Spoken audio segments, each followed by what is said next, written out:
Actualmente en nuestra iglesia bíblica del Señor Jesucristo, nos encontramos en una serie de predicaciones expositivas en la carta de Pablo a los romanos y más particularmente en el capítulo 9 de la carta, donde Pablo trata ampliamente el tema de la elección incondicional. Y dado que este es un asunto que suele levantar muchas preguntas, los pastores de la iglesia hemos considerado apropiado traer una clase de escuela dominical para poner las doctrinas de la gracia y la controversia que hay alrededor de ella en su contexto histórico y al mismo tiempo tratar de responder algunas de las preguntas que se levantan alrededor de este tema. Pero antes vamos a orar y vamos a pedir al Señor que nuestro tiempo juntos en esta clase pueda ser de bendición para todos y de edificación para su iglesia. Oremos.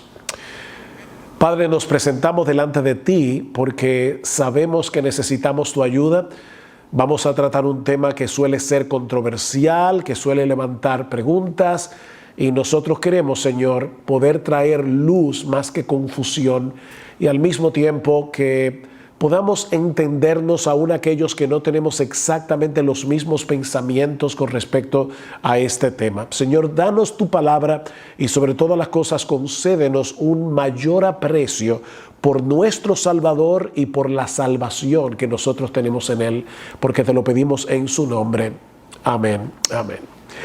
Cuando nosotros hablamos de las doctrinas de la gracia, nos referimos básicamente a esos puntos doctrinales que nosotros entendemos que conforman el Evangelio de Jesucristo o el marco contextual teológico en el que presentamos el Evangelio. Nos referimos básicamente a la doctrina de la depravación total o corrupción radical de todo ser humano, la elección incondicional, la redención particular, el llamamiento eficaz y la perseverancia de los santos. Debo decir de entrada, y el Señor lo sabe, que no es mi intención levantar controversias innecesarias dentro del pueblo de Dios y mucho menos ofender a creyentes que difieren de nosotros en algunos de estos puntos. El anhelo de mi corazón es que podamos entender los dos lados de esta controversia, pero sobre todo que podamos crecer en nuestro aprecio por nuestro Salvador y por la salvación que nosotros disfrutamos en Él de pura gracia. Veamos entonces, en primer lugar, el contexto histórico de esta controversia. Y para hacer esto, debemos comenzar con Jacobo Arminio, un pastor y teólogo holandés, nacido en 1560, es decir, 4 años antes de la muerte de Juan Calvino, y cuyo nombre ha quedado ligado al sistema teológico opuesto a lo que hoy conocemos como calvinismo. Jacobo Arminio obtuvo su preparación teológica a los pies de Teodoro de Beza, quien fue el sucesor de Calvino en Ginebra, de modo que su formación teológica fue profundamente calvinista. Sin embargo, poco tiempo después de su ordenación al ministerio, él comenzó a tener conflictos con la postura calvinista en lo tocante al papel que juega la gracia de Dios en la salvación de los pecadores. Arminio concordaba con los calvinistas en que el libre albedrío del hombre, y en un momento vamos a definir ese término, no solo se encuentra herido, mutilado, y estoy citando aquí a Arminio, enfermizo, debilitado, sino también que ha sido hecho cautivo, destruido y perdido. De tal manera que el libre albedrío humano es totalmente inútil, decía Arminio, a menos que sea asistido por la gracia. Así que en este punto pareciera que todos estamos de acuerdo. Sin embargo, aunque Arminio enseñaba que el pecador necesita la gracia de Dios para salvarse, al mismo tiempo afirmaba que la gracia por sí sola no asegura la salvación de nadie. En otras palabras, la gracia es una condición necesaria para la salvación, pero no suficiente. Toda persona no regenerada, decía Arminio, posee una voluntad libre y la capacidad de resistir al Espíritu Santo, de rechazar la gracia de Dios que le es ofrecida y de no abrirle a aquel que toca la puerta de su corazón. De modo que si el pecador no responde al llamado del Evangelio, la culpa es completamente suya. Y en esa última oración estamos todos de acuerdo. Si el pecador no responde al llamado del Evangelio, la culpa es completamente suya. Pero ¿qué si el pecador acepta el mensaje y viene a Cristo en arrepentimiento y fe? En ese caso, ¿de quién depende la respuesta del pecador a final de cuentas? Y esa parte es importante. A final de cuentas, ¿de quién depende que el pecador diga que sí al Evangelio? Bueno, Arminio responde que la salvación depende enteramente de la decisión humana y no de la soberanía de Dios. Dios nos concede a todos, dice él, suficiente gracia como para que vengamos a Cristo en arrepentimiento y fe. Y los que cooperan con esa gracia, aceptando a Cristo por la fe, son salvos. Y es a esos que Dios elige. Es por gracia, pero la decisión final está en nuestras manos. Ahora, si todos recibimos la misma gracia, ¿por qué tú dijiste que sí y tal vez tu vecino dijo que no? Si ustedes se dan cuenta, esto coloca al creyente en una posición de superioridad en algún sentido por encima de los incrédulos. Pero la Biblia más bien enseña que los creyentes no tenemos nada de qué jactarnos porque la salvación depende de la gracia de Dios, no de mi decisión. Y eso lo vemos, por ejemplo, en Efesios capítulo 2, los versículos 1 al 5. Pablo primero plantea cuál es la condición del hombre en su pecado. Dice en el versículo 1, y Él os dio vida a vosotros que estabais muertos en vuestros delitos y pecados, en los cuales anduvisteis en otro tiempo, según la corriente de este mundo, conforme al príncipe de la potestad del aire, el espíritu que ahora opera en los hijos de desobediencia, entre los cuales también todos nosotros en otro tiempo vivíamos en las pasiones de nuestra carne, satisfaciendo los deseos de la carne y de la mente, y éramos por naturaleza hijos de ira, lo mismo que los demás. ¿Ven la condición? Muertos en sus delitos y pecados. Pero Dios, que es rico en misericordia, por causa del gran amor con que nos amó, y Pablo repite, aun cuando estábamos muertos en nuestros delitos, nos dio vida juntamente con Cristo. Y ahora Pablo añade, por gracia habéis sido salvados. O sea, lo que Pablo está diciendo es evidente que fue por gracia porque nosotros estábamos muertos. Es verdad que el pecador tiene que extender sus manos hacia Dios para recibir el don que se le ofrece en el Evangelio. Pero a diferencia de Arminio, nosotros creemos que la Biblia enseña que nadie podrá hacer eso a menos que Dios cambie primero la disposición de su corazón. De manera que estas dos posturas teológicas presentan la salvación de los pecadores desde dos perspectivas completamente distintas. Mientras Arminio enseñaba que Dios eligió a todos aquellos que Él sabe de antemano que van a creer en Cristo, nosotros creemos que los elegidos ejercen fe porque fueron predestinados por Dios desde antes de la fundación del mundo por el puro afecto de su voluntad. Luego de la muerte de Arminio, sus seguidores fueron acusados de herejía, por lo que presentaron a los estados de Holanda un memorial de protesta.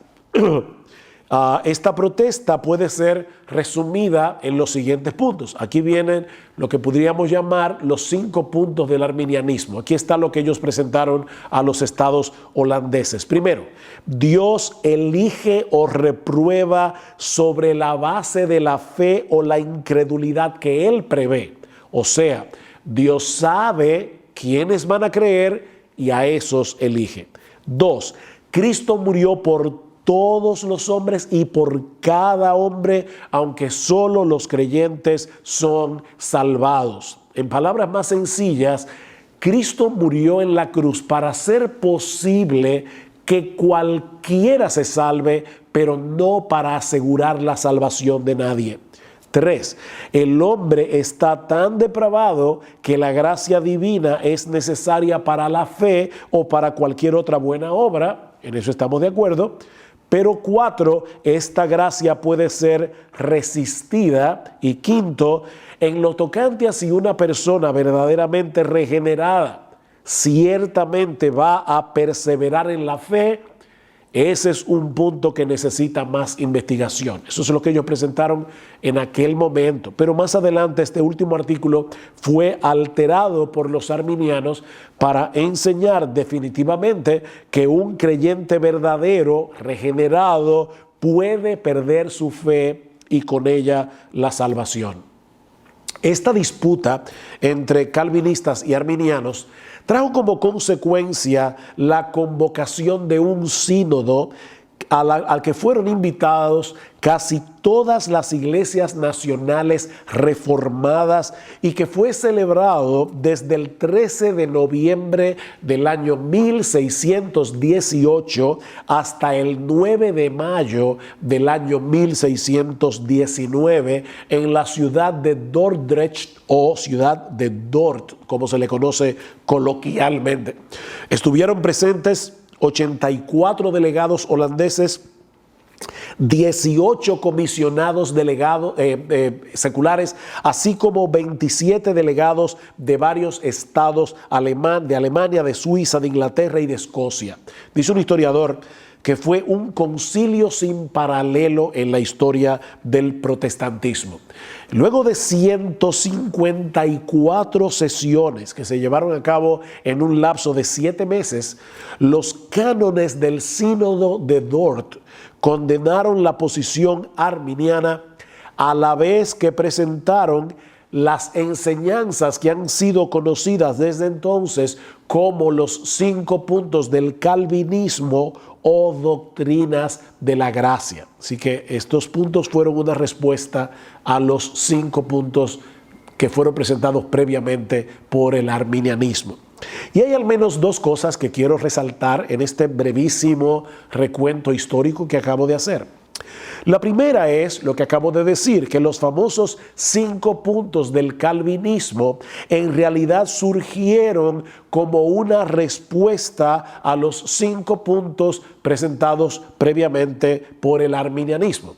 Y la segunda cosa que quiero resaltar aquí es que Calvino ya estaba muerto desde hacía un poco más de medio siglo cuando estos 5 puntos fueron etiquetados como calvinismo o los 5 puntos del calvinismo. Personalmente yo no tengo problemas con las etiquetas teológicas siempre que entendamos el contenido teológico de cada una de esas etiquetas. Por eso es que yo prefiero referirme a estos 5 puntos como las doctrinas de la gracia.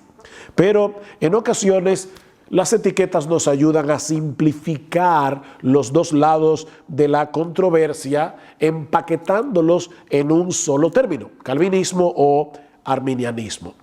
A principios del siglo XX, creo que en 1905, 1906, alguien trató de resumir estas doctrinas del Sínodo de Dort usando el acróstico TULIP, que significa tulipán, por sus siglas en inglés. Total depravación, ahí está la T. Elección incondicional, que en inglés es unconditional election, ahí está la U. Expiación limitada, que en inglés es limited atonement, ahí está la L. Gracia irresistible, en inglés es irresistible grace, ahí está la I. Y perseverancia de los santos. Bueno, la P funciona igual en inglés y en español.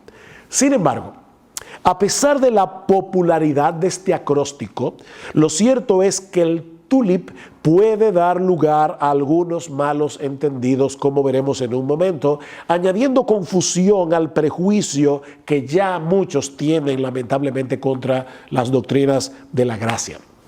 En el tiempo que me resta, yo quisiera corregir algunas nociones relacionadas con las doctrinas de la gracia, recordando lo que decíamos al principio, que esta clase es como un apéndice de nuestras exposiciones en el capítulo 9 de Romanos y en cierta manera en toda la carta a los romanos, por lo que no podemos dar muchos argumentos bíblicos en cada uno de estos temas. Así que permítanme responder básicamente 4 preguntas. Primera pregunta: ¿posee el hombre libre albedrío? Bueno, depende de lo que queramos decir con esa frase. Si lo que quieres decir es que el hombre tiene la capacidad de escoger lo que quiere, es decir, cada vez que tomamos una decisión lo hacemos conforme a nuestros deseos, la respuesta es que sí, el hombre tiene libre albedrío. Nosotros no somos títeres de fuerzas externas que nos obligan a tomar las decisiones que tomamos y actuar de la manera como actuamos.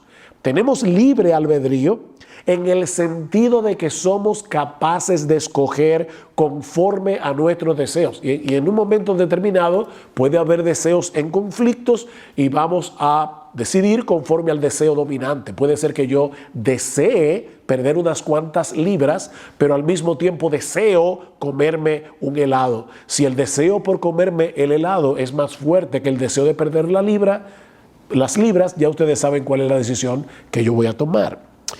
Pero en el siglo XVI, cuando surgió la Reforma Protestante, el término libre albedrío significaba o era usado usualmente con otro significado, porque el debate sobre el tema del libre albedrío giraba en torno a otra cosa.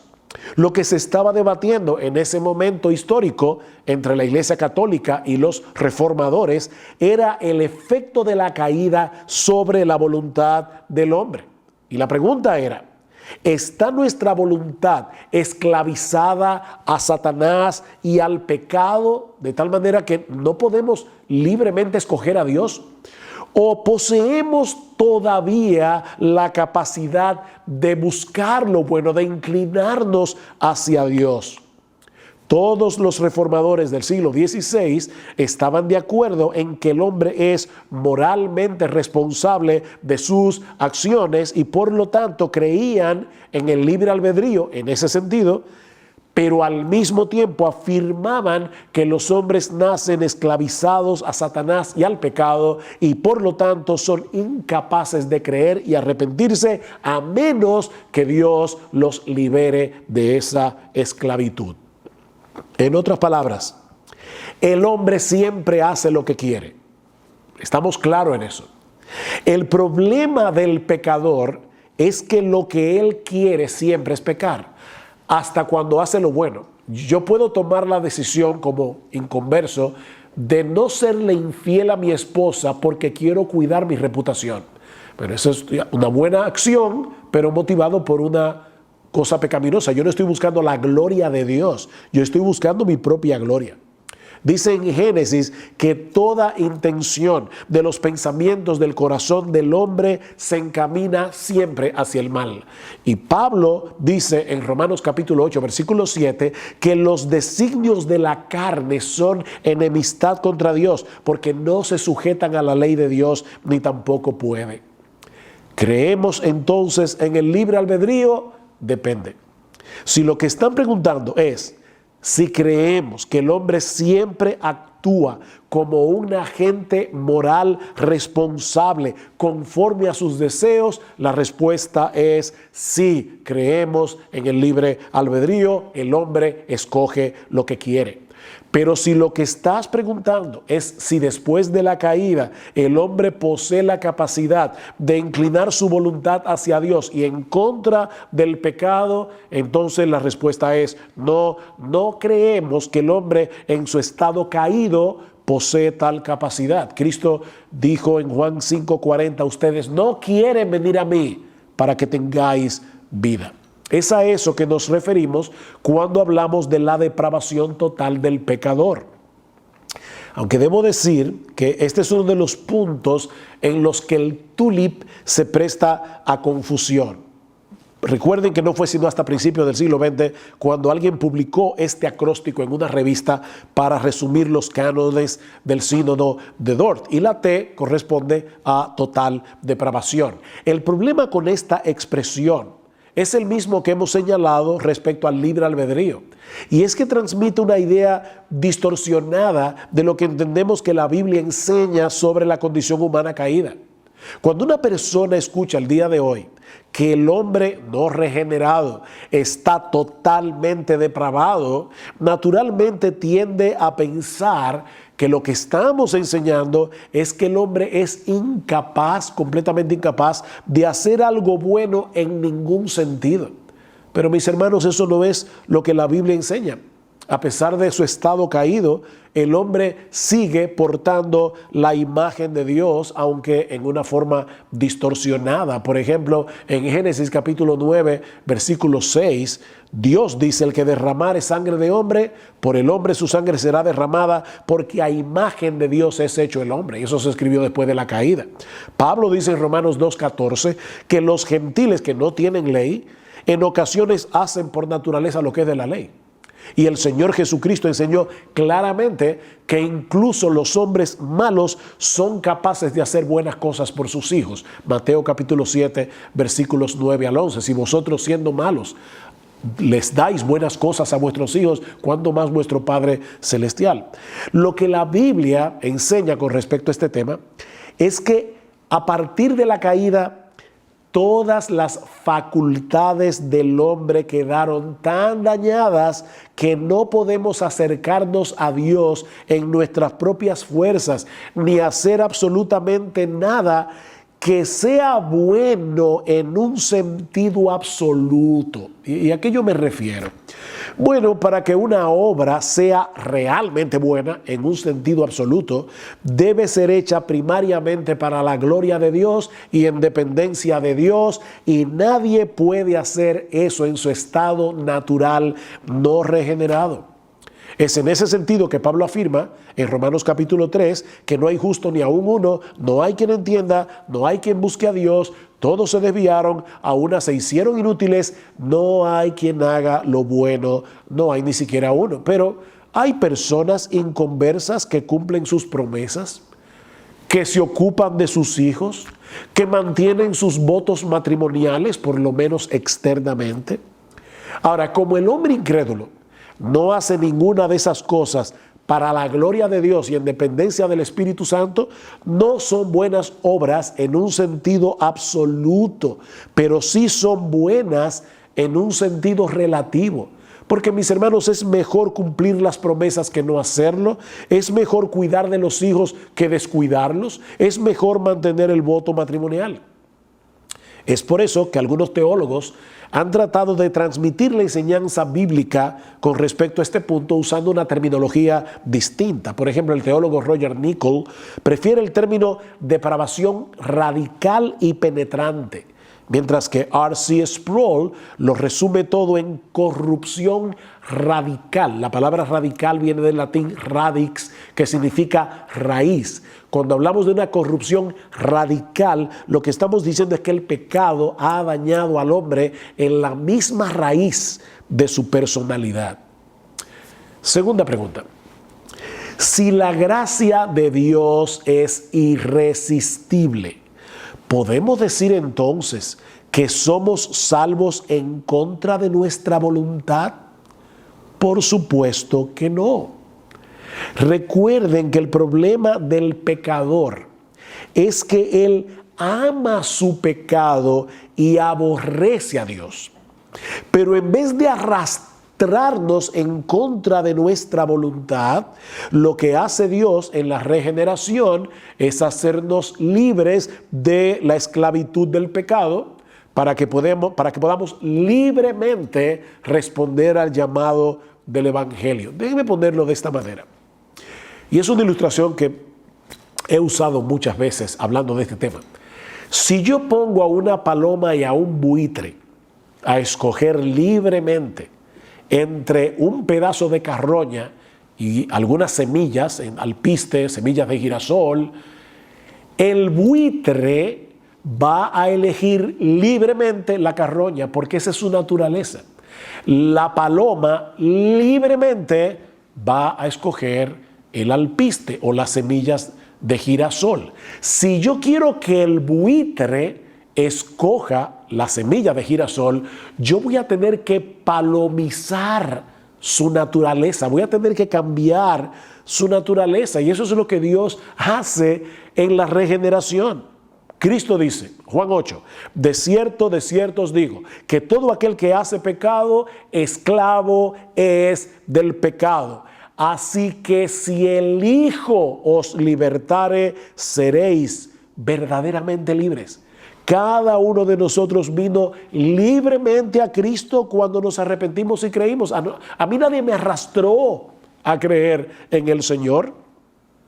Aunque fuimos llamados a salvación con un llamado irresistible, Dios no tuvo que forzarnos para hacerlo. Simplemente nos proveyó de una nueva naturaleza que libremente deseara inclinarse hacia Él y en contra del pecado. ¿Qué fue lo que Él prometió en el Antiguo Testamento? Escuchen Ezequiel 36, 26 y 27. Os daré corazón nuevo y pondré espíritu nuevo dentro de vosotros y quitaré de vuestra carne el corazón de piedra y os daré un corazón de carne y pondré dentro de vosotros mi espíritu y haré que andéis en mis estatutos y guardéis mis preceptos y lo pongáis por obra. ¿Es esto forzado? No, porque Él va a darnos un nuevo corazón. Nos dio un nuevo corazón. Como bien señala Greg Foster, es verdad que según el punto de vista calvinista, el Espíritu Santo no pide nuestro permiso antes de obrar en nosotros ese cambio de corazón. Pero ese cambio que Él opera nos hace más libres, no menos. ¿Ven? Nos hace más libres. De hecho, cuando el pecador se convierte y se arrepiente, es la primera vez que actúa en libertad, real libertad. Si el Hijo os libertare, seréis verdaderamente libres. Tercera pregunta. Si es Dios el que elige desde antes de la fundación del mundo, ¿quiere decir esto que los elegidos se salvarán como quiera, aunque no crean en Cristo ni se arrepientan? En estos días alguien envió una nota al chat, algo de la iglesia, y decía esto: ustedes dicen que el hombre no necesita creer y arrepentirse. Por supuesto que no estamos diciendo eso. Nadie se salvará a menos que crea y se arrepienta, porque la elección es incondicional, pero no la salvación. Permítame repetir eso otra vez. La elección de Dios es incondicional, pero nuestra salvación es con una condición, es con condición. ¿A qué yo me refiero? Al hablar de una elección incondicional de parte de Dios, estamos diciendo que la razón por la que Dios elige a unos y no a otros no está en nosotros, sino en Dios. No es que nosotros cumplimos con una condición previa y entonces Dios nos elige. No, pero Dios no es caprichoso cuando elige. Dios elige por una razón, pero esa razón está en Él, no en nosotros. Por eso es que Pablo insiste en Efesios 1, que fuimos elegidos según el puro afecto de su voluntad, puro afecto de su voluntad. Recuerden lo que vimos recientemente cuando estudiamos Romanos capítulo 9, versículo 11, hablando de Jacob y Esaú. Dice: aún los mellizos no habían nacido y no habían hecho nada, ni bueno ni malo, para que el propósito de Dios conforme a su elección permaneciera, no por las obras, sino por el que llama.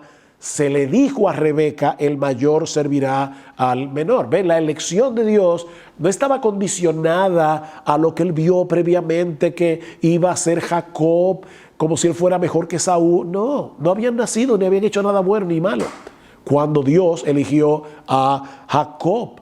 Así que la elección es incondicional, Pero mis hermanos, hay una condición necesaria para salvarse: creer y arrepentirse.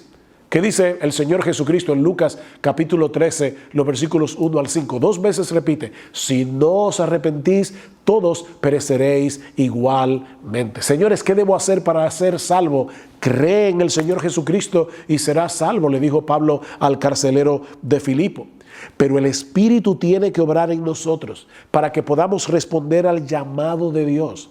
Él nos da una nueva naturaleza en la regeneración para que voluntariamente, libremente, vengamos a Cristo en arrepentimiento y fe. Somos nosotros los que creemos y los que nos arrepentimos. Nadie puede hacer eso por nosotros.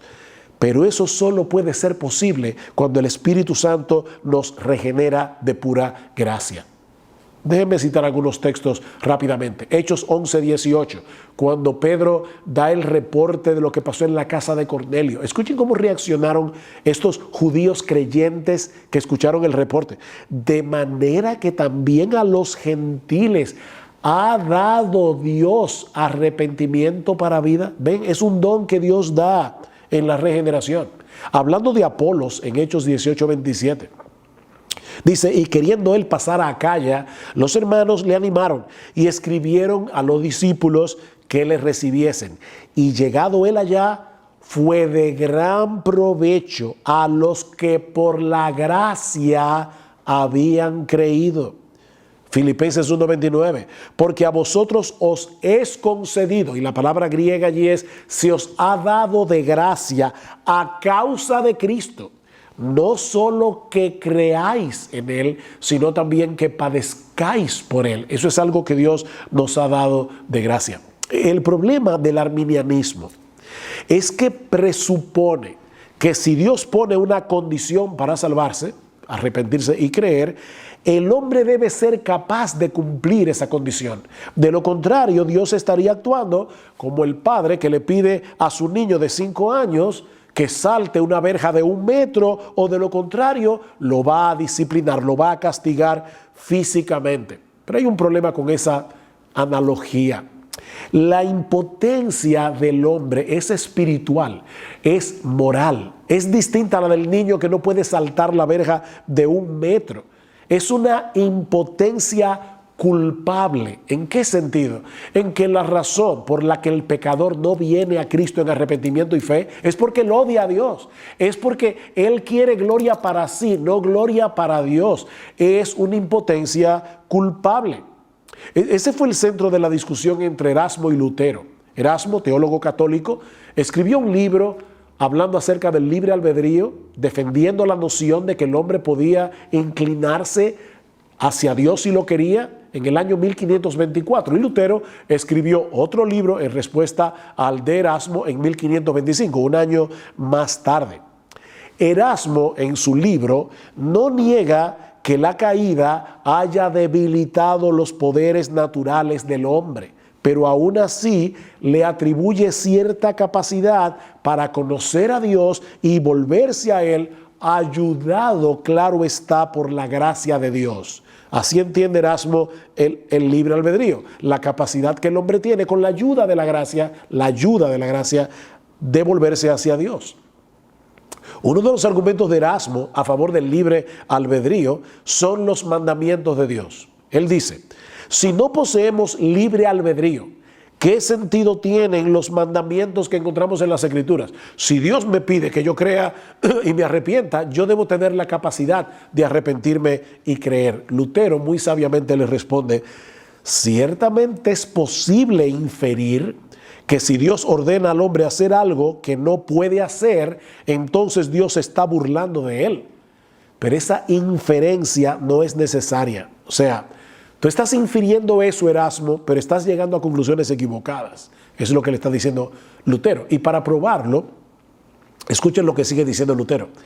Pablo nos enseña en el Nuevo Testamento que la ley tiene el papel de un ayo para llevarnos a Cristo. Gálatas 3, 24 y 25. Dios manda al hombre guardar toda la ley perfectamente. ¿No es así? Gálatas capítulo 3, versículo 10. Santiago capítulo 2, versículo 10. Si seguimos la lógica de Erasmo, tendríamos que llegar a la conclusión de que el hombre es capaz de ser perfectamente santo. O sea, si Dios dice en su palabra, guarda toda mi ley, ¿significa eso que yo puedo guardar toda mi ley? ¿O quiere Dios más bien hacerme ver mi impotencia para que yo vaya a Cristo buscando lo que solo Cristo puede darme?